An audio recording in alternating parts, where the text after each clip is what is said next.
বাড়ি কিংবা জমি বিক্রির বিজ্ঞাপন তো কতই দেখা যায়, কিন্তু পুরো গ্রাম বিক্রির কোনো বিজ্ঞাপন দেখলে চোখ তো আটকাবেই।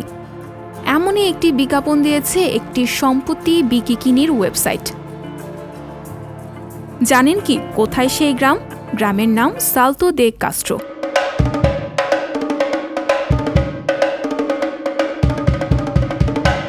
বিবিসি খবরে জানা যায়, স্পেন ও পর্তুগালের সীমান্তের কাছে জামোরা প্রদেশে অবস্থিত গ্রামটি। মাদ্রিদ থেকে ওই গ্রামে সড়ক পথে পৌঁছতে সময় লাগে প্রায় 3 ঘন্টা। এই গ্রামে অনেকগুলো অট্টালিকা রয়েছে।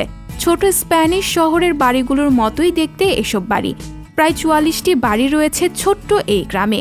আরও রয়েছে একটি হোটেল, একটি গির্জা এবং মাত্র একটি স্কুল বিক্রি করা হবে, যার দাম পড়বে প্রায় $2,59,000।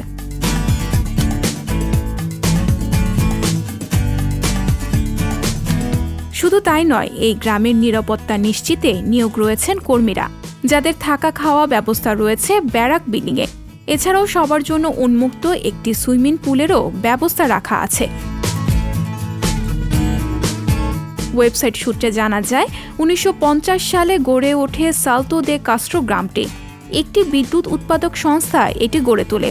একটি বাঁধ নির্মাণের কাজে এখানে নিয়োগ ছিলেন বহু মানুষ। 1980 সালে বাঁধ নির্মাণ শেষ হয়ে যায়। সবাই গ্রামটি ছেড়ে চলে যান। এরপর থেকে কয়েক দশক পর্যন্ত পরিত্যক্ত অবস্থায় থাকে গ্রামটি।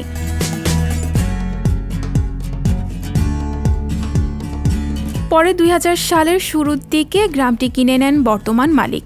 এরপর গ্রামটিকে পর্যটনস্থলে রূপান্তর করার চেষ্টা করেন তিনি। কিন্তু ইউরোজোন সংকট দেখা দিলে একটি দেশ থেকে অন্য দেশে বিনিয়োগ করা কঠিন হয়ে যায়।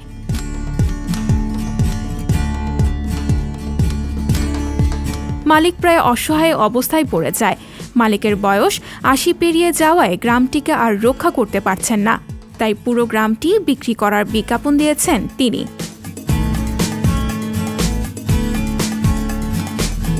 ওয়েবসাইটের মাধ্যমে একটি সংস্থা এই গ্রামটি বিক্রির দায়িত্ব নেয়। সংস্থার দেওয়া তথ্য অনুযায়ী ইতিমধ্যে কয়েকটি দেশ থেকে গ্রামটি কেনার প্রস্তাব পাওয়া গেছে।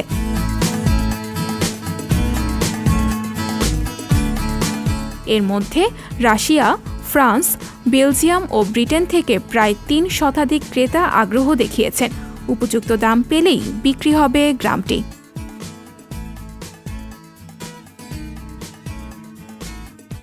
সংবাদ, ফিচার ও অনুষ্ঠানের জন্য ভিজিট করুন সংবাদ প্রকাশের ওয়েবসাইট এবং যুক্ত থাকুন ফেসবুক পেজ ও ইউটিউব চ্যানেলের সঙ্গে।